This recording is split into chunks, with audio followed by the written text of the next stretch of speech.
Parfait. Donc, dans ce petit vidéo, nous allons découvrir les structures de répétition en C#. Donc, nous allons parler de la boucle do while, la boucle while, la boucle for et la boucle for each, qui est une boucle que probablement vous n'avez pas encore exploitée, mais une boucle qui existe aussi en passant en JavaScript et en jQuery. Donc, si on a le temps, on fera une petite parenthèse pour voir sa syntaxe aussi dans ce langage. Il y a une très grande interaction en programmation entre les boucles et les tableaux. Donc, par la même occasion, on va voir les différentes manières de déclarer des tableaux en C#, de leur affecter des valeurs, de récupérer des valeurs à l'intérieur de ces tableaux et comment utiliser des boucles pour manipuler ces fameux tableaux. Encore une fois, ces algorithmes sont très similaires aux algorithmes que vous avez déjà normalement vus en JavaScript, mais on va prendre quand même le temps de les figer dans le temps et l'espace à travers ce vidéo. Ça va? Donc, pour rendre le tout user-friendly, je vais prendre un bouton et notre code va s'exécuter chaque fois qu'on va appuyer sur le bouton. Aussi simple que ça. Dans le livre de référence, les premiers chapitres n'exploitent pas la programmation graphique parce qu'on veut se concentrer sur la syntaxe. Donc, on utilise console.writeLine, ce qui permet d'écrire dans la console ce qui est intéressant, mais ce pourquoi vous ne gagnez pas un grand salaire comme programmeur.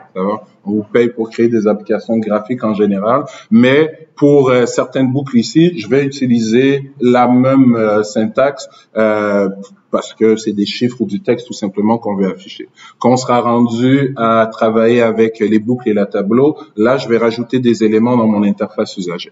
Ça va? Donc, allons-y. Je vais double-cliquer sur mon bouton.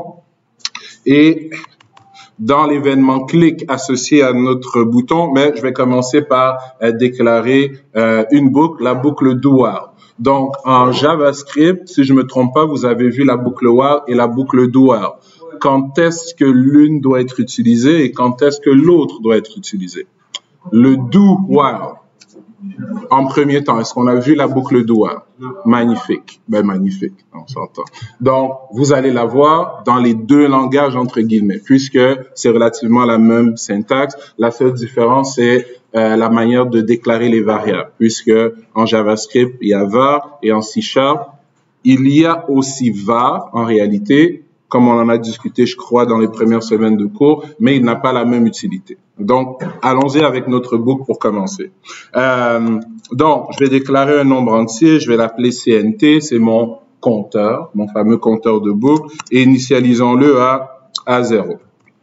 Donc, je vais commencer par une boucle do while, puisque c'est celle que vous ne connaissez pas. Donc, do, qui est un mot-clé C# et un mot-clé JavaScript et un mot-clé dans plusieurs langages de programmation. Donc, ça vous dit tout de suite qu'une variable nommée do, c'est interdit. Donc, do, entre les accolades, on va placer le code qu'on veut répéter à plusieurs reprises et après l'accolade fermante, on va venir mettre notre while suivi de notre équation booléenne qui est la condition pour boucler à nouveau, se terminant par un point-virgule. Donc, j'ai déclaré un integer en haut, je vais utiliser cet integer pour mon fameux bouclage. Je vais dire tant que mon compteur est plus petit que 10, disons. Donc, avant de mettre du code significatif ici à l'intérieur, regardons d'abord la structure d'un do while. Et je répète, c'est exactement la même syntaxe en JavaScript. La seule chose qui aurait changé, c'est que ici, j'aurais eu var au lieu de int. Ça va? Donc, j'y arrive, j'ai pas encore mis le code à l'intérieur. Ça va? Je donne juste le squelette de base. Donc, do, les accolades, while, la condition de bouclage, point-virgule. Évidemment, si j'incrémente pas mon compteur ici, ben ça c'est une boucle infinie. Ça va tourner jusqu'à la fin des temps. Mais la particularité du do while, elle est la suivante. Si on le lit en anglais, en traduisant, do, donc fait quoi? Fait ce qu'il y a entre les accolades. Jusqu'à quoi? Ou pendant que ma condition ici, elle est vraie. Donc, si juste à côté, je vais faire exprès, juste à côté, juste en bas, je vais écrire une boucle while aussi. Ça veut dire, je mets pas de code à l'intérieur, je veux juste qu'on compare le squelette du do while et du while pour justifier quand est-ce qu'une doit être utilisée et quand est-ce que l'autre doit être utilisée. Donc, while, je vais utiliser mon même CNT plus petit que 10, je vais pas exécuter les deux boucles en même temps. Je veux juste qu'on compare leur structure de base au départ. Je mets mes accolades. Donc, allons-y comme ça. Le code intéressant sera ici. C'est pas la même chose. Et c'est ce qu'on va prouver dans quelques secondes. Le code intéressant, code ici, et effectivement, pour que cette histoire-là ne soit pas deux boucles infinies, il faudrait incrémenter notre compteur quelque part. Donc, CNT ++. Je veux l'incrémenter parce que je commence à 0 et je veux que ce soit plus petit que 10. Donc, je vais me faire un peu d'espace et commençons par le while qu'on connaît. Donc, pendant que mon compteur est plus petit que 10, j'exécute le code, j'incrémente le compteur. Qu'est-ce qui se passe si je suis à la ligne 34, donc j'arrive de plus haut dans mon programme, et que le compteur, à ce moment-là, pour une raison X, il vaut 50? Est-ce que je rentre dans ma boucle? Non, je sors directement. Donc, je vais reprendre le même scénario. Je suis à la ligne 24, et pour une raison X, mon compteur, si je l'avais pas initialisé à 0, je l'avais initialisé à 50. Est-ce que je rentre dans ma boucle, oui ou non? Oui, je rentre dans ma boucle. Magnifique. Voilà ce que je voulais que vous réalisiez. Donc, là, le do while, on l'utilise, oui, quand on veut boucler, mais quand on veut être sûr que le contenu de notre boucle va s'exécuter obligatoirement au moins une fois. Donc, je l'exécute une fois et lorsque j'arrive à mon test, si la condition de test est toujours bonne, je recommence. Si elle n'est plus bonne, je sors. Donc, je garantis au moins une fois l'exécution du code contenu entre les accolades. Oui. Qu'est-ce qui arriverait si tu le forces à rentrer, mais ton compteur est vraiment en 50, même si il va tout de suite sortir? C'est qu'il va exécuter ce qu'il y a à l'intérieur et quand il va toucher ici, il va sortir. Donc, dans tous les cas, un do, vous allez exécuter au moins une fois le code qui est à l'intérieur. Alors que le while, on n'a aucune garantie parce qu'on ne sait pas qu'est-ce qui se passe avant qu'on arrive à notre ligne 35. Donc, on n'a aucune garantie que le code qui est ici va être exécuté au moins une fois. Ça va? Donc, ça dicte directement les règles dans lesquelles le do, while doit être utilisé et le while doit être utilisé. Maintenant, une erreur de syntaxe fréquente que les gens font, c'est mon petit ami ici. Ça va? Je vais même zoomer pour qu'on voit mon petit ami. Le point virgule après la parenthèse du while dans le do while. C'est pas optionnel, c'est obligatoire cette histoire-là. Ça va? Alors que si vous vous amusez à essayer de mettre un point virgule là où mon curseur clignote présentement, Visual Studio sera pas content du tout. Ça va? Parfait. Donc, maintenant, mettons du vrai code dans ces histoires-là. Ça va? Donc, les deux boucles que j'ai présentement au tableau, en réalité, on m'a dit c'est pas la même chose. Dans le cas présent, elles vont afficher exactement le même résultat. Et ensuite, on va changer la valeur d'initialisation de notre compteur et on va voir que dans un cas, on va rentrer au moins une fois et dans l'autre cas, absolument rien ne va se passer. Ça va? Donc, je vais faire quoi? Je vais mettre ça en commentaire pour l'instant. Et je vais m'amuser juste ici. Donc, ce que je vais faire, je vais travailler avec la console pour cette démo. Ça va? Donc, je vais aller avec un magnifique console.writeLine. C'est l'équivalent d'un print en Python, cette histoire-là. Ça va? Ou d'un document.write en JavaScript. Ou d'un echo en PHP. Ou d'un printf en C. Donc, tous les langages ont ces mêmes mécanismes. Il suffit de savoir comment on l'écrit dans le langage X, Y ou Z. Donc, WriteLine. Donc, WriteLine, ça fait quoi? Ça écrit et ça rajoute un changement de ligne. Write, ça écrit et on reste sur la même ligne. Et Visual Studio est votre ami, 1 sur 19. Ça veut dire quoi, ça, 1 sur 19? Le 1 of 19, le one of 19 qu'il y a ici. Ça veut dire que j'ai 19 versions différentes de cette fonction. Donc, si j'appelle cette version-là, donc sans passer de paramètres, ben j'ai dit que WriteLine, ça écrit et ça change de ligne. Si je passe rien en paramètres, ça écrit rien et ça change de ligne. Ça va? Si j'utilise cette version-ci, ben je lui passe un booléen en paramètres. Ça l'écrit et ça change de ligne, etc., etc. J'ai pas besoin de choisir une version particulière parce qu'en fonction du type de données que je passe entre les accolades, mon compilateur va savoir automatiquement quelle version de la fonction appeler. On appelle ça la surcharge d'une fonction en programmation. Et on pouvait déjà faire ça en JavaScript aussi. Mais concentrons-nous sur le C#. Donc moi, qu'est-ce que je veux afficher là-dedans? Je veux afficher mon compteur et tiens, je vais faire point to string. Et on ferme ça avec un point virgule. Ça va? C'est la manière de convertir un integer en string qu'on a vu jusqu'à présent. Mais on a aussi vu convert to int, convert to bool. Il y a aussi convert to string. Ça existe aussi. Donc, j'aurais pu facilement, si ça me faisait plaisir, faire ceci. Convert.toString. Mais cette fois-ci, j'aurais dû passer en paramètre mon compteur. Ça va? Les deux sont bons. Moi, je trouve ça plus user-friendly de l'écrire comme ça que de l'écrire comme ça. Mais les deux marchent. Donc, je vous laisse le choix. Donc, je vais me débarrasser de ceci. Je vais enlever mon petit G qui n'a rien à faire là. Vous avez déplacé le point de string. Oui. Point. Ah. Point to string. Allons-y.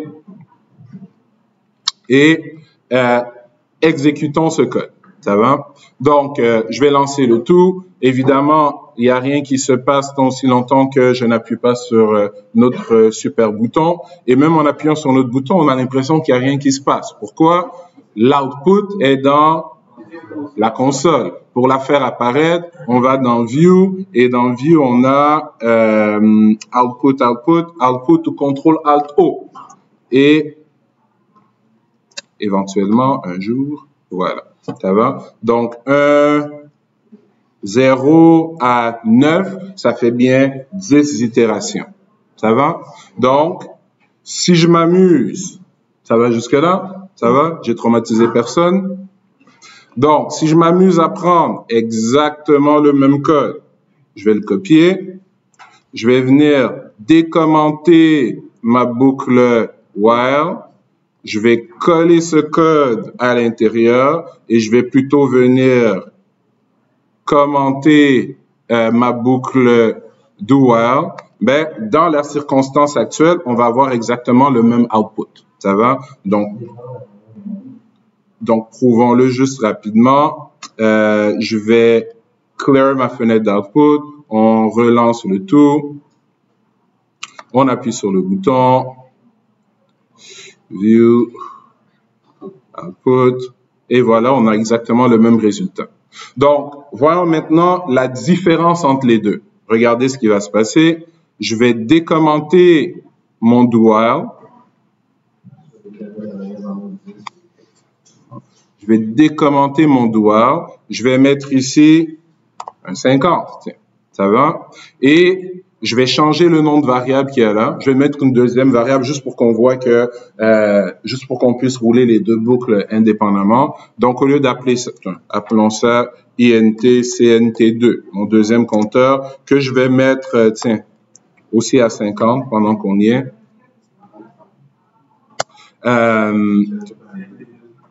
CNT2, CNT2, parfait. CNT2. CNT2. Parfait. Ça va? Donc, laissons ça comme ça et c'est bon. Donc, et pour rendre ça un peu plus intéressant que dans la console, donc, faisons-le dans la console. Je dis que j'y allais dans la console. Hein? Donc, je vais mettre cette boucle en commentaire. On va rouler la première. Donc, puisque mon compteur démarre à 50 et que c'est un do, on va exécuter ce code au moins une fois. Et That's it, ça va finir là, on va sortir. Donc, je vais vider ma console.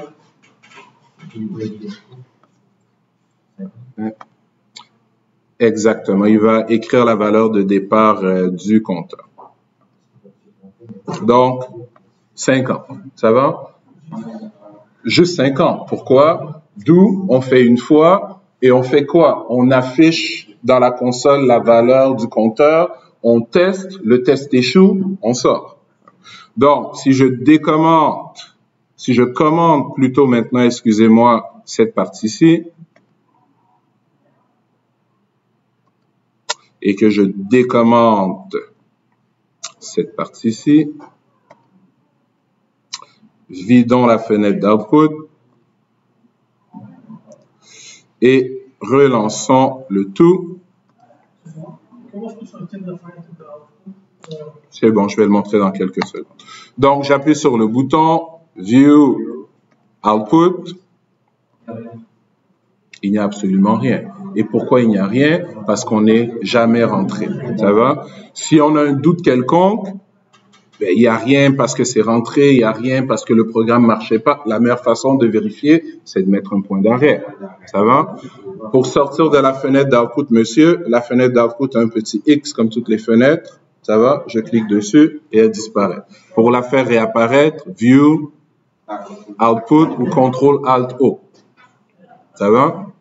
Donc, en français, c'est affichage. Donc, si je mets un point d'arrêt, juste pour prouver le point, une dernière fois, je lance, j'appuie sur le bouton, mon point d'arrêt me bloque ici, et présentement, toute cette histoire-ci va être évaluée à false. On sait déjà. Donc, c'est false, ça veut dire que on ne rentre pas, on skip. Donc, rien de nouveau vraiment par rapport au JavaScript. Et je répète, le do while existe aussi en JavaScript. Vous n'avez juste pas eu l'opportunité de l'utiliser. Maintenant, vous êtes invité à l'utiliser dans vos prochains laboratoires de script si le besoin se fait sentir. Good? Donc, je vais me débarrasser de ces deux magnifiques boucles. C'est bon? Donc, je vais m'en débarrasser et vous connaissez déjà la boucle for, mais je vais quand même prendre la peine de la taper ici parce que je vais vous montrer une amélioration à la boucle for qui est la boucle for each et on va pouvoir comparer les deux tout à l'heure. Donc, je vais écrire un for standard et créons un for. Donc, for, j'ai besoin d'un compteur. Et mon compteur est évidemment toujours de type entier parce que je ne peux pas incrémenter de 1.5 ou de 1.3. On incrémente de 1 ou de 2 ou de 3. On peut faire des bonds. Donc, int, on peut donner le nom qu'on veut à notre variable qui est notre compteur de boucle. Je vais commencer à 0, point virgule, suivi de mon équation booléenne, ma condition de bouclage. Faisons la même boucle que tout à l'heure, grosso modo. Je vais demander que i soit toujours plus petit que 10 et on va avoir un i++. Donc, le i++ qui est là, il me permet d'incrémenter mon compteur de 1 chaque fois. Ça va? Si je veux incrémenter mon compteur de 2 chaque fois, je fais ça comment? Je fais plus 2. Ah oui, je fais juste i plus 2 ici, c'est tout. On peut ajouter un autre i++ dans la boucle. Donc, où je pourrais faire i égale ou plus égale 2, quelque chose comme ça. Ça va? Plus égal, c'est quoi? Plus égale 2, je vais le mettre en commentaire, s'il vous plaît. Pas tout le monde en même temps. Donc, plus égale 2, c'est la même chose que dire i égale i plus 2. Sauf que c'est beaucoup plus professionnel de l'écrire comme ça. Ça va? Donc, c'est un raccourci.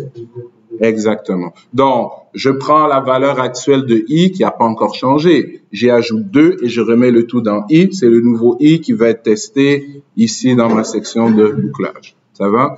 Donc, et c'est la même chose si je fais ceci. C'est la même chose que cela. Ça va? Donc, je prends la peine de montrer ça parce qu'encore une fois, c'est le même algorithme en Python, en JavaScript et dans plein d'autres langages de programmation, mais dans vos TP et vos exercices, vous avez peut-être pas eu l'opportunité de voir ce petit truc. On veut pas toujours juste faire des sauts de 1, ça va? Des fois, on veut faire des sauts de 2, de 15, dans un certain TP où on doit calculer le montant restant dans votre compte en banque après X nombre d'années avec un certain taux d'intérêt, ben, on vous demande de rentrer dans un text box à tous les combien d'années est-ce que je veux faire le calcul? Ben, ça se fait dans une boucle for. Cette boucle for, on veut peut-être qu'elle fasse des steps de 2 ans ou de 4 ans. C'est dans ce genre de situation que la syntaxe qu'on vient de voir ici peut nous aider. Ça va? Donc, je vais retourner avec ma boucle, avec mon incrémentation standard, I++. Ce qui va m'amener plus tard, je le ferai pas aujourd'hui, on n'est pas dans le contexte, mais vous me rappellerez de vous en parler. Est-ce qu'il y a une différence entre ++i et I++? Oui, monsieur. Oh, avec conviction. C'est bon. Donc, j'ai un petit défi là tout à l'heure, tu nous expliqueras le pourquoi. Mais oui, il y a une différence, elle est très importante. Ça va? C'est une cause commune d'erreur en programmation, on va y revenir tout à l'heure.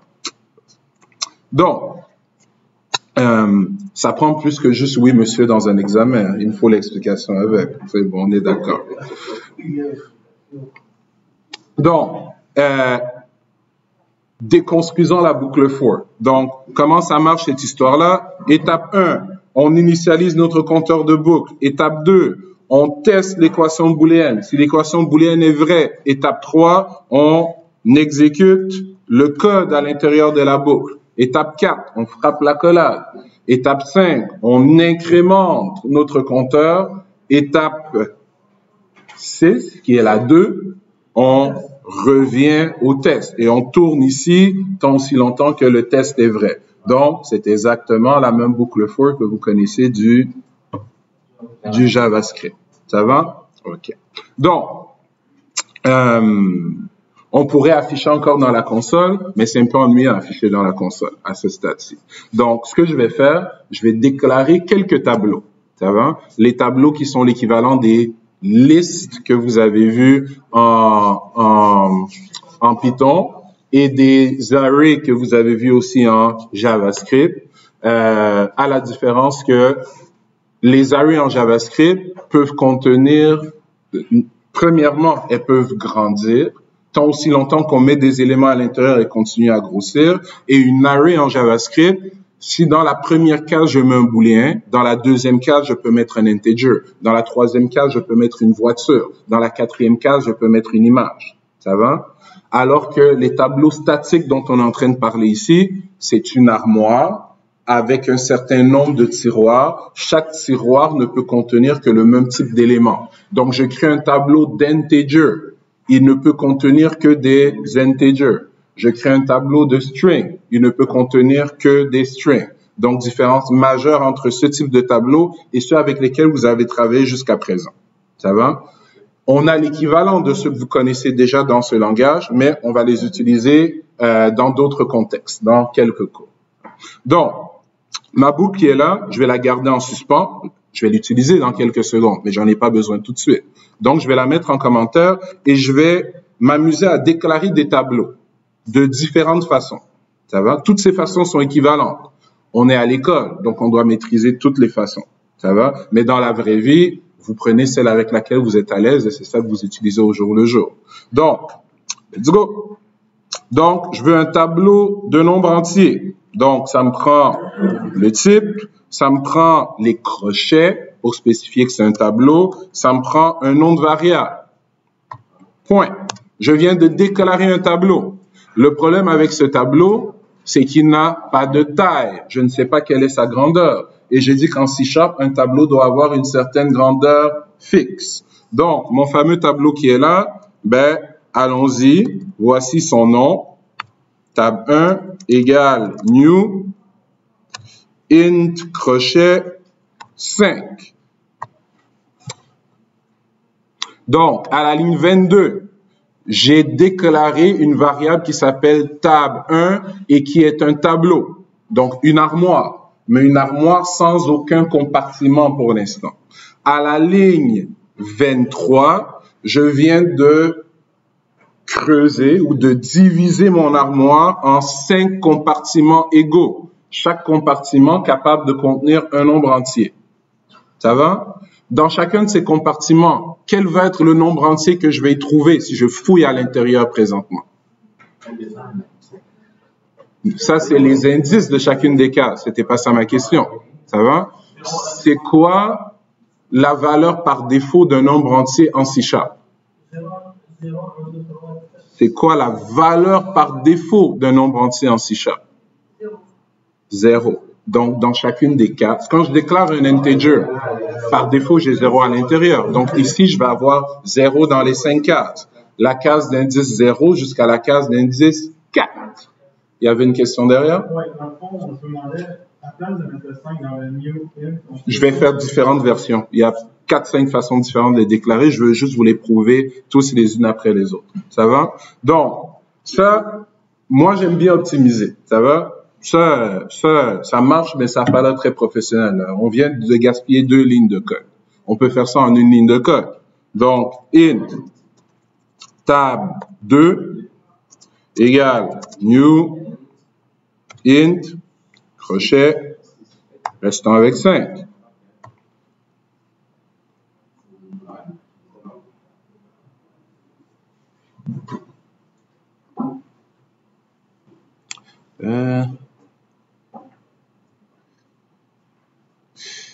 Il boot pourquoi mon truc? Ah ben oui, j'ai oublié de dire que c'était un tableau. Hein? Ça aiderait peut-être.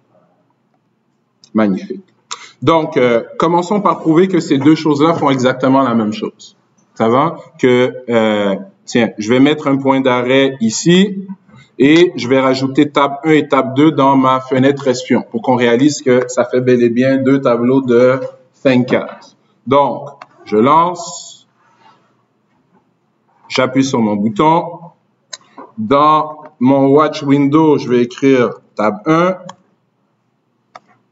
et tab 2. Parfait. Qui sont présentement nuls tous les deux. Pourquoi? Parce qu'on ne les a pas initialisés encore.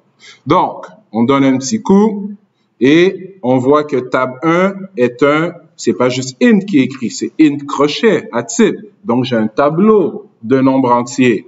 Et si je l'éclate, ce tableau de nombres entiers, voici ces 5 cases avec 0 dans chacune d'entre elles. Ça va? Donc, Visual Studio doit être gros comme outil, il y a plein de fenêtres, mais elles sont vos amies, toutes ces fenêtres-là, si vous savez comment les utiliser correctement. Ça va? Donc, je vais mettre, bon, tab 2, on l'a déjà. Donc, exécutons la ligne tab 2. Regardez présentement, c'est nul. Donc, si je donne un petit coup, tab 2 est maintenant aussi initialisé avec 0 partout. Ça va? Donc, on vient de prouver quoi? On vient de prouver que cette manière-ci de déclarer un tableau et cette manière-ci de déclarer un tableau sont tout à fait analogues. C'est la même chose. Moi, qu'est-ce que je préférerais? Donc, si vous allez en entrevue, ça va, et vous codez ça, ou vous codez ça, et on vous demande, « Hey, qui a été ton prof de C# à TK? » Ça va? Si vous codez ça, je vous connais pas. C'est bon? Si vous codez ça, je vous connais. Ça va? C'est ça le code qui a un look professionnel. Ça va? Maintenant, ça, c'est magnifique si je veux créer un tableau avec un certain nombre de cases d'un certain type et je ne sais pas ce que je veux mettre à l'intérieur dès le départ. Mais si je sais ce que je veux mettre à l'intérieur dès le départ, encore là, il y a quelques variantes. Donc, je vais m'amuser un peu. Donc, restons avec les entiers, mais vous comprendrez que si je veux faire un tableau de string, je change juste les types de données. Ça va? Donc, tab 3 égale new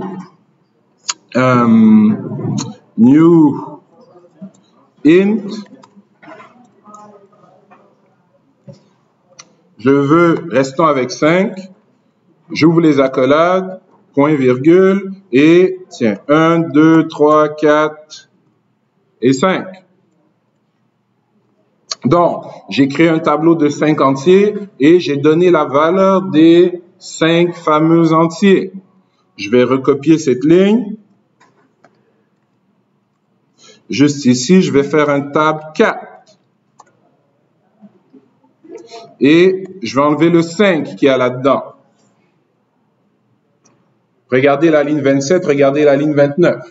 Donc, à la ligne 27, je spécifie la taille et je donne l'information pour chacune des cases. À la ligne 29, je dis juste que c'est un tableau d'entier, je donne les valeurs et automatiquement, le compilateur, il va compter les valeurs pour moi et il va donc déterminer la taille du tableau. Donc, la ligne 27 et la ligne 29 sont tout à fait équivalentes.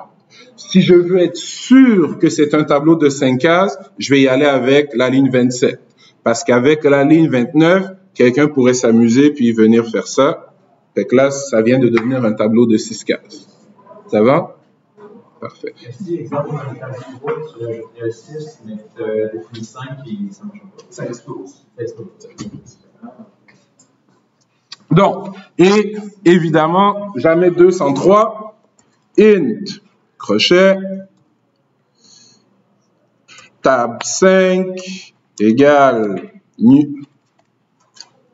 accolade, 1, 2, 3, 4, 5. Parfait. Donc, maintenant que tout ça est, tous ces tableaux sont au tableau, vous commencez à me connaître un peu. Selon vous, dans les 3 dernières manières de déclarer un tableau en lui affectant des valeurs de départ, selon vous, quelle est ma préférée? La 31, ça va? Donc, c'est plus épuré. Si vous avez un programme qui a 10 000 lignes de code et que vous pouvez vous en sauver quelques-unes, on veut minimiser le nombre de calories qu'on dépense en tapant. Ça va? Donc, c'est la syntaxe optimisée. Mais quand on écrit ça, ce qui se passe en dessous des couvertures, ce que le compilateur fait pour nous, en réalité, c'est ça. Mais c'est tout à fait équivalent. Donc, ce que je vais faire ici, c'est qu'encore une fois, je vais rouler ça, mais mon point d'arrêt, je vais le mettre à partir d'ici et je vais mettre tab 3, tab 4 et tab 5 dans le watch window pour qu'on voit que ça fait exactement la même chose. D'accord. Donc, on est à l'école, vous devez maîtriser toutes ces manières de créer un tableau. Ça va? Mais elles sont toutes équivalentes. Mais dans un examen ou un quiz, si je vous demande ce qui est à la ligne 27, ce qui est à la ligne 28 ou 31, je veux que vous soyez capable dans chacun des cas de me dire ce que ça fait. Donc, ça fait la même chose. Mais là c'est facile. Je vous dis que ça fait la même chose. Dans 2 semaines, est-ce qu'on se rappellera que ça fait la même chose? Je vous dis que je veux que la réponse soit oui. Ça va? Il y avait une question derrière, je pense? Oui? Là, tu préfères qu'on mette évidemment le 3, 4, 5 avec le petit 5 dans le tableau et sauver? Ouais, si tu veux absolument que c'est blindé, personne ne peut le changer, c'est 5 cases que tu veux, c'est ça que je préfère. Ça va? C'est ces deux-là que tu préfères. Ouais, celle-là et celle-là. C'est bon? Parfait. Maintenant, OK. Prouvons d'abord que ces 3 affaires-là font la même chose. Donc, je vais lancer. Dans le fond, la table 5 est modifiable facilement. Je peux mettre 6, 7, 8, 9, 10. Exactement. Ça va exploser. Ça va pas exploser, ça va rajouter des cases.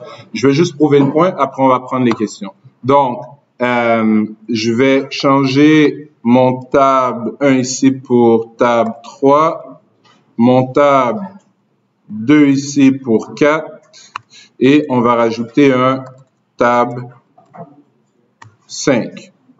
Et je vais exécuter rapidement cette ligne et cette ligne. Déjà, ça commence bien. On a 3 tableaux de 5 cases et on s'est amusé à mettre les mêmes informations dans chacun d'entre eux. Donc, on ne devrait pas être surpris si, regardons tab 3, 1, 2, 3, 4, 5, tab 4, 1, 2, 3, 4, 5, tab 5, 1, 2, 3, 4, 5. Ça va? Question? Question? Ça va? OK. Donc, en JavaScript, comment est-ce que je faisais pour modifier la valeur d'un élément qui se trouvait dans une case en particulier d'un tableau? Ouais, on pouvait, ouais, push. Push, est-ce que ça, je répète la question, ça va? En JavaScript, comment est-ce qu'on faisait pour modifier la valeur d'une case en particulier dans un tableau. J'ai pas dit comment on faisait pour rajouter une case supplémentaire. Ça va? On met son indice. Son indice? Parfait. Donc, c'est magnifique, c'est exactement la même chose ici. Ça va? Donc, n'importe lequel de ces tableaux, si je prends tab 5 par exemple, et je m'amuse à écrire tab 5, je fais crochet, 0, je mets 128, ben, donc le 1 va être écrasé pour 128. Ça va? Donc, je vais pas passer trop de temps là-dessus. C'est bon? C'est la syntaxe qu'on connaît déjà. Et de la même façon, si j'avais voulu faire ceci, int v, ben, je viens de faire quoi? Dans v, je viens de récupérer la valeur qui était dans l'indice 1 du tableau. Good? Donc, la valeur qui était dans l'indice 0 du tableau, donc qui est 1 présentement. Ça va?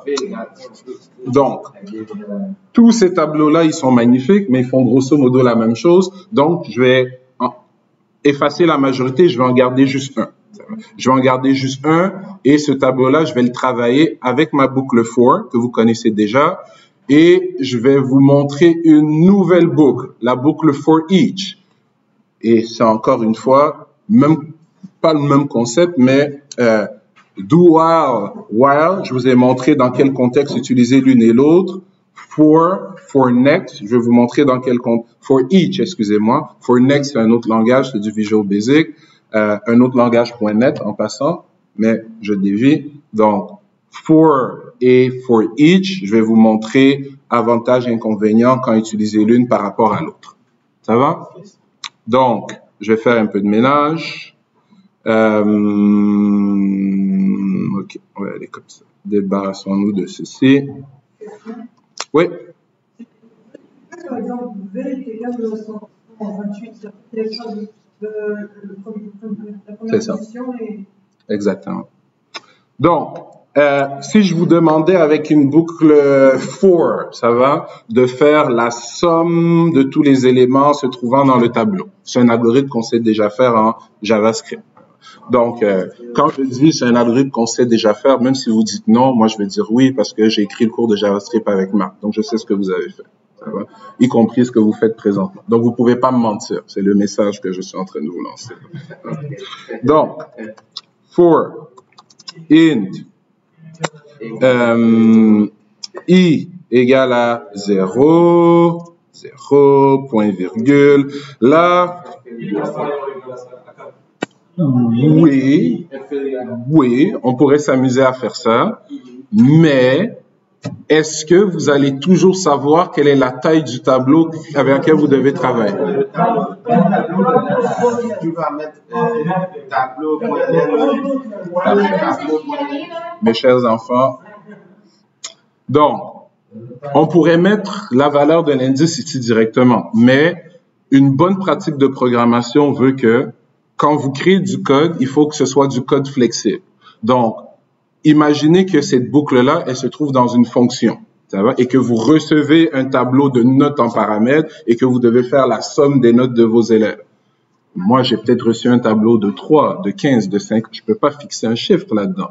Donc, si mon langage me donne la possibilité de récupérer automatiquement la taille maximum du tableau, c'est ça que je vais préférer utiliser. Mais vous aviez raison, ça va. On aurait pu mettre tant que i est plus petit que 5, parce qu'on veut aller de 0 à 4, ça va. Mais ce que je vais mettre, c'est tab 3 point length. Get, s'il vous plaît, gets the total number of elements in all dimension of the array. All dimension of the array. De quoi on est en train de parler ici?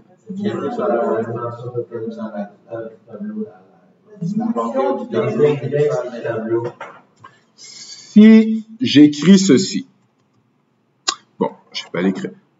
Donc, je présume que vous avez travaillé seulement avec des tableaux à une dimension, parce que ça existe un tableau à 2 dimensions. Ça existe un tableau ça devient une matrice. Un tableau à 3 dimensions, ça devient un cube, ça va? Donc, c'est ce que c'est en train de me raconter le fameux dimension ici. Ça va? C'est pas juste sa longueur, mais c'est I qu'on utilise ici par défaut. Un tableau comme ça, le 5, c'est le nombre de colonnes.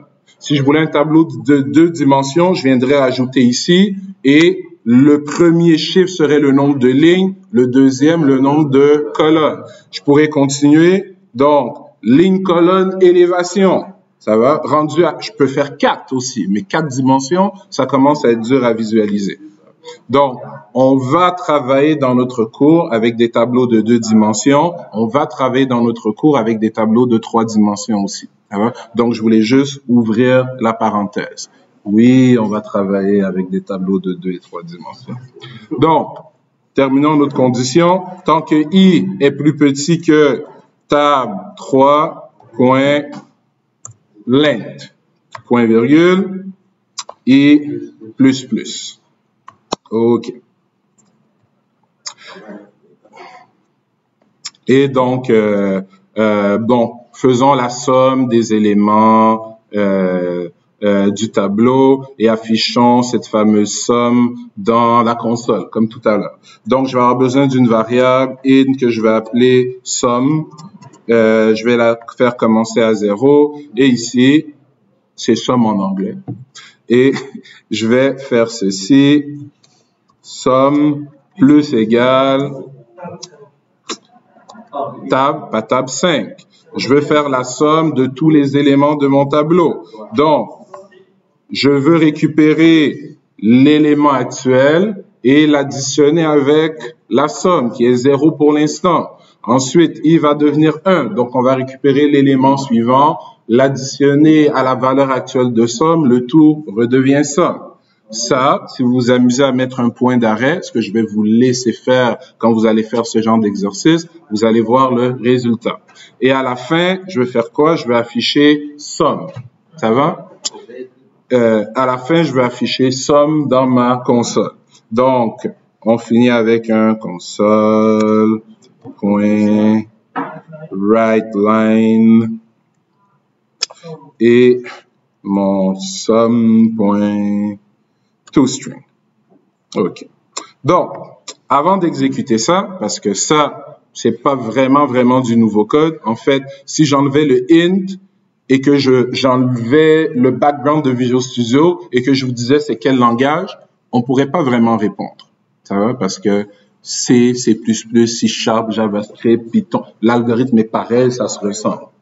Maintenant, je vais vous laisser quelques secondes d'écrire ça. Excusez-moi, plus on va faire de la vraie programmation, plus vous allez voir que je vais m'exciter en avant, là, de semaine en semaine. Oui? Est-ce qu'on pourrait faire un variable, par exemple, dans la groupe let, par exemple, let J of tab 3. Chaque fois on fait J plus si tu déclares une variable ici, elle va être réinitialisée chaque fois. Ça va? Parce que ta variable va être locale à ta boucle for. Si je fais ceci, si je fais par exemple int t égale... non, pas à l'intérieur de la groupe for. Ouais. Les parenthèses de la groupe for. Comme on dit. Je te suis pas. Donc, si on fait, par exemple, let J of tab 3. On efface tout ça, on fait let J of tab 3. Non, ça va pas marcher. Chaque fois, J va prendre la valeur de l'index. OK, je comprends ce que tu veux dire, mais je vais vous lancer une autre règle de programmation que j'ai écrite au tableau la semaine dernière, je pense. KISS, keep it simple, stupid.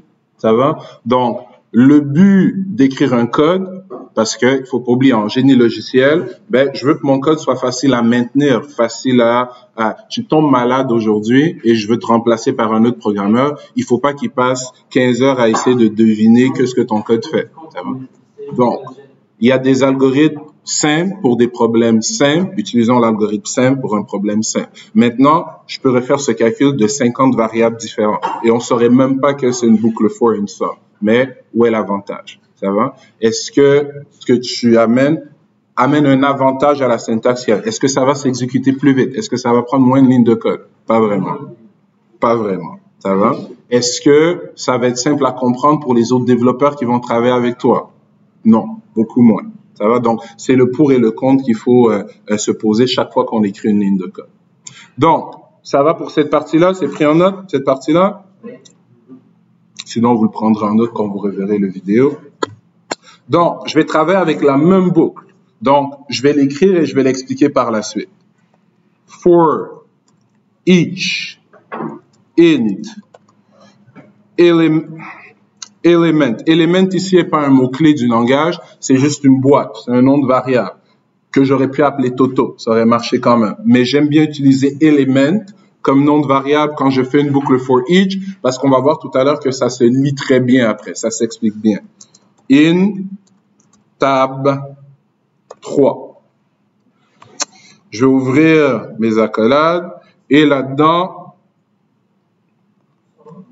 je vais remettre mon somme égale à 0 ici. Ça m'empêche d'avoir à utiliser une nouvelle variable. Et là-dedans, je vais faire somme plus égale element. Donc, et on affiche encore une fois le résultat de somme dans la console. Donc, la boucle for qui est en haut, je vais pas trop m'attarder dessus, on va l'exécuter tout à l'heure parce que je pense qu'on comprend tous correctement son fonctionnement. La boucle for each qui est ici, je vais l'expliquer, ensuite on va mettre un point d'arrêt pour être sûr qu'on a bien compris l'explication. Donc, laissez-moi décortiquer une boucle for each. Pour chacun, c'est ce que ça veut dire, for each, pour chacun des éléments de type integer se trouvant à l'intérieur de table 3 qui est un tableau. Qu'est-ce qu'on fait?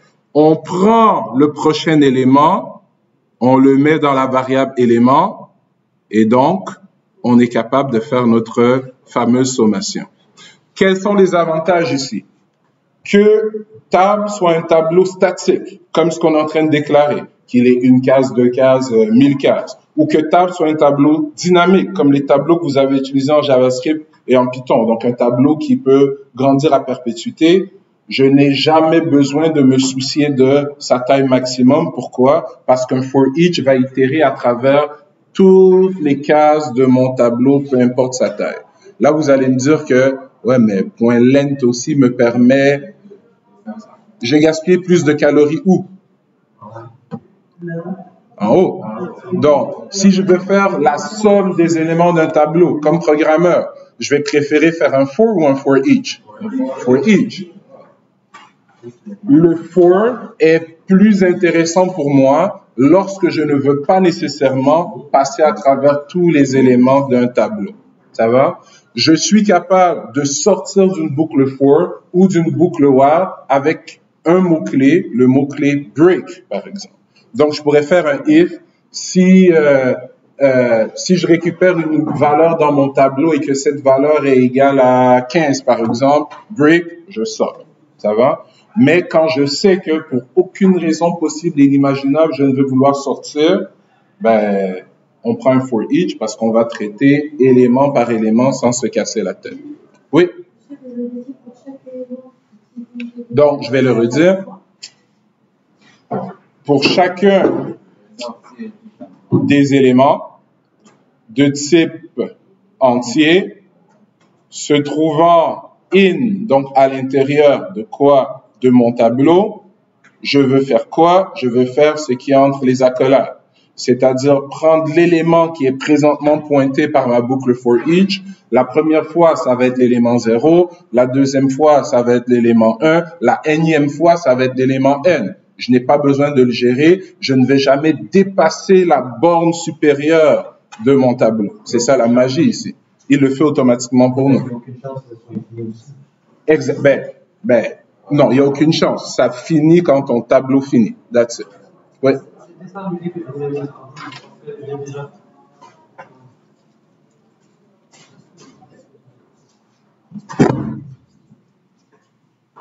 C'est comme ça que je voulais expliquer parce que j'ai déjà vu dans JavaScript, c'était juste la différence mais comme je dis, on a une syntaxe particulière pour ça. Et il y a une situation dans laquelle ça c'est avantageux et l'autre est avantageux. Donc, ça va pas marcher dans mon corps sans.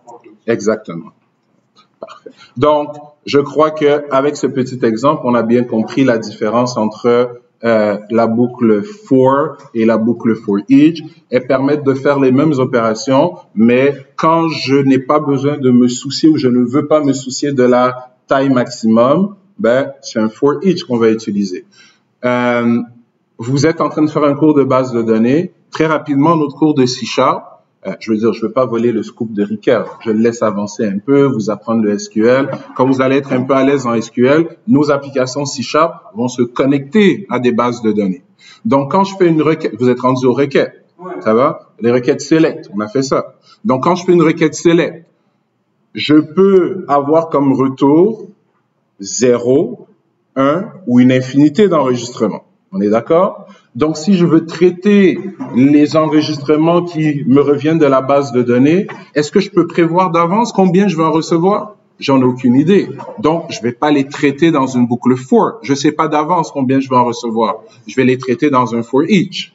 Ça va? Donc, cette boucle qui existe en C#, qui a un équivalent en JavaScript, qui a un équivalent même en Python, il y a un équivalent pour le for each, elle a son contexte d'utilisation. Ça va? Donc, résumons, on a vu la boucle do while, on a vu la boucle while, on a vu la boucle for, des boucles que techniquement vous connaissiez déjà. La boucle do while est une petite variation de la boucle while.